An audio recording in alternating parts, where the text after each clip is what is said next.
भारत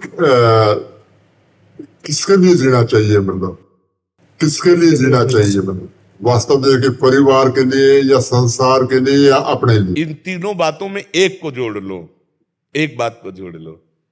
आपका जीवन किसके लिए है, हमको ये आप पहले उत्तर दे दो, हम आपको फटाक से उत्तर दे देते हैं। आपका जीवन किसके लिए है? इसका तो मालूम नहीं महाराज। हाँ, इसीलिए आप समझ नहीं पाए। तीनों बातें एक है। आप जी रहे हो सिर्फ भगवान के लिए, अनजाने में भी भगवान के लिए जी रहे हो। ये इंद्रियां, ये मन, ये शरीर, ये प्राण भगवान की रचना है। आप भगवान के अंश हो ना, भगवान के द्वारा ही नियत समय तक के लिए इस शरीर में हो। अनजाने में भी भगवान को सब प्यार करते हैं। कैसे? जैसे इनके अंदर भगवान बैठे हुए हैं, ये तुम नहीं जान पा रहे हो। ये तुम्हारी पत्नी कौन है, पूर्व जन्म में कौन थी? ये तुम्हारी बेटी कौन थी? तुम्हारा बेटा कौन आया है? कुछ पता नहीं। ना आप अपने को जानते हो ना इनको जानते हो। जो आपको भी जानता है, इनको भी जानता है और आपको बहुत प्यार करता है, उसे कहते हैं भगवान। और उसी के लिए आप जीवन जी रहे हो, अनजाने में भी। अनजाने में अपने को जीवन में कि मेरे पत्नी है, मेरा बच्चा है, मेरा बेटा है, मेरा परिवार, मैं जो ये मैं है वो श्री कृष्ण है, वही भगवान है जिसे तुम जान नहीं पा रहे हो। ये तुम नहीं हो, ये तुम्हारा ढांचा है। मानते हो कि नहीं? खली जिसका नाम है, ये ढांचे का नाम है या तुम्हारा नाम है?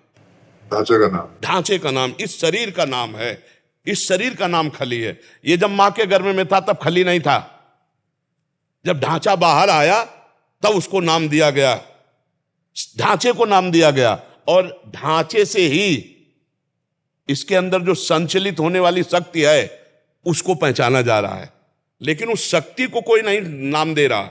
जो खली के अंदर पावर है, जो खली के अंदर ईश्वर है, उसको कोई नहीं देख रहा, उसको ज्ञानी देखता है। तुम उसी को प्यार करते हो, शरीर को प्यार करते हो इसलिए कि शरीर के अंदर वो शक्ति विराजमान है। नहीं तो अभी कह दिया जाए कि तुम्हारे पूरे जीवन का नाश हो जाएगा इस इतने से, तो इतना कटवाने में देर नहीं लगेगी, पैसा दे के कटवा दोगे।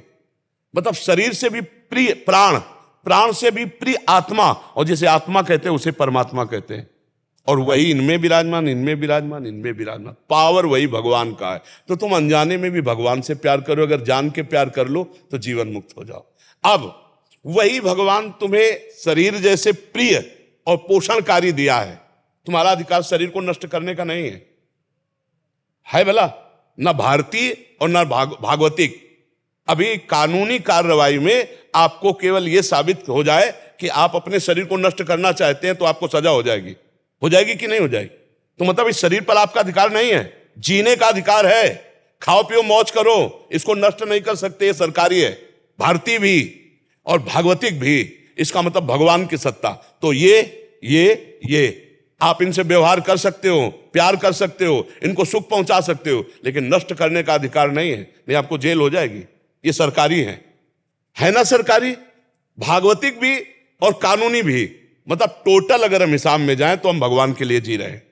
अगर हम जान ले इस बात को तो मस्त हो जाएंगे, और नहीं जान पा रहे इसलिए अहंकार की दशा में हम सांसारिक जीवन जी रहे हैं। नहीं, भागवतिक जीवन है। ये भगवान गोद में बैठा है, जो लाला मूर्ति में लिए रहते ना, ये वही लाला है। पहचान लो, बस समझ में आ जाएगा।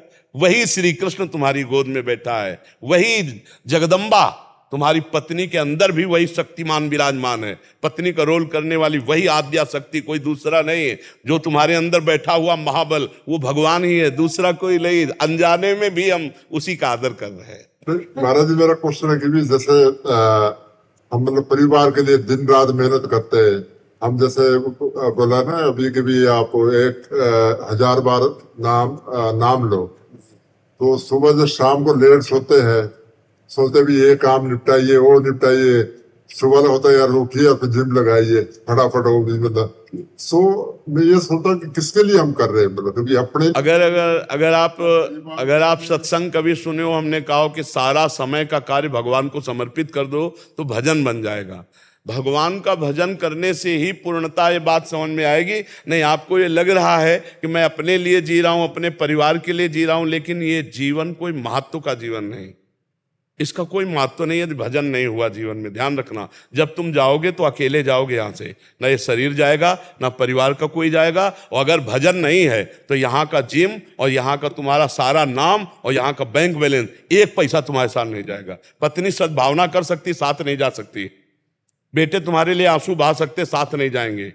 अभी आप जो जीवन दे रहे हो वो अनजाने में भगवान को ही दे रहे हो। परिवार को मत मानो, ये भगवान के ही सदस्य हैं, तुम इनको नहीं जानते हो। ये आए हम वही समझाना चाहते तुम्हें कि तुम कह रहे हो कि हम दिन भर लगे हुए हैं परिवार के लिए, तो हम अपने लिए लगे हैं या परिवार के लिए लगे हुए हैं? नहीं, आप भगवान के लिए लगे हो, ये बात मान लो। अभी आप अपने लिए मानते हो, अपने परिवार के लिए मानते हो, इसलिए थोड़ा बोझा सा भी लगता है। नहीं लगता है बोझा सा? कितना करो। शब्दों में कहें कि जैसे हम चल रहे हैं जी, परिवार के लिए कमा रहे हैं, सब कुछ कर रहे हैं, अपनों को भी देख रहे हैं क्योंकि व्यवहार में हमारे जी, तो इसी को कैसे माने कि भगवान का है? क्योंकि वो है, मानने से ही तो है। हम पूरा समय भगवान को समर्पित, इसीलिए कह रहे कम से कम 1000 बार राधा नाम जप करना, उससे समझ आएगा, समझ आएगी, बौद्धिक शक्ति बनती चली जाएगी, बुद्धि समझ में आती चली जाएगी। और धीरे धीरे जब आपको लगे तो खान पान सुधार लो। ठीक है महाराज। धीरे धीरे लगे, हम इसीलिए पिछली बार कुछ बोले नहीं थे और इस बार कुछ बोल रहे हैं, अभी पूरा ब्रेक नहीं मार रहे। धीरे धीरे आप पहले से काफी हाँ धीरे धीरे पहले से मैं काफी सुधार कर हाँ, धीरे बहुत चेंज हो गया महाराज जी। घर पे जो हमारा है सब चेंज हो गया महाराज जी। बेटी का क्वेश्चन है, ये शुरू से जब से हुई है ना, ये श्री कृष्ण जी को बहुत मानती है।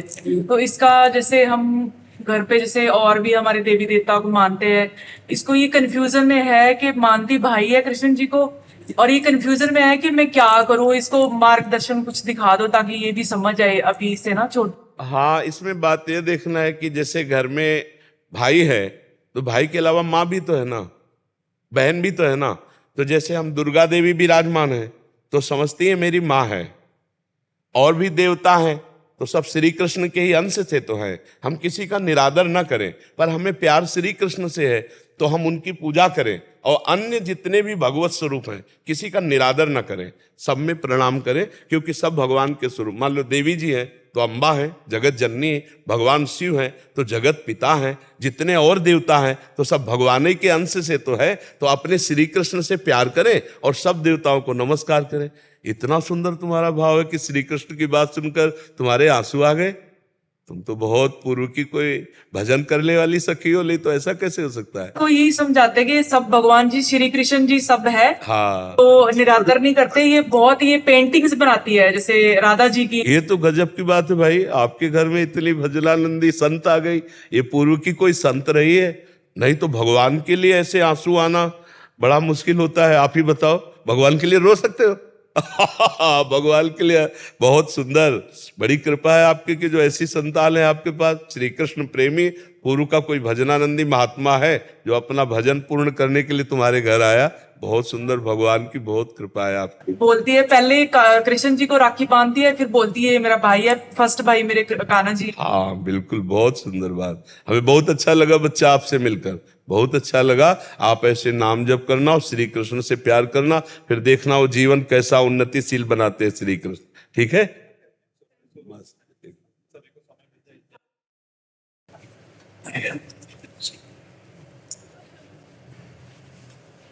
दंडोत।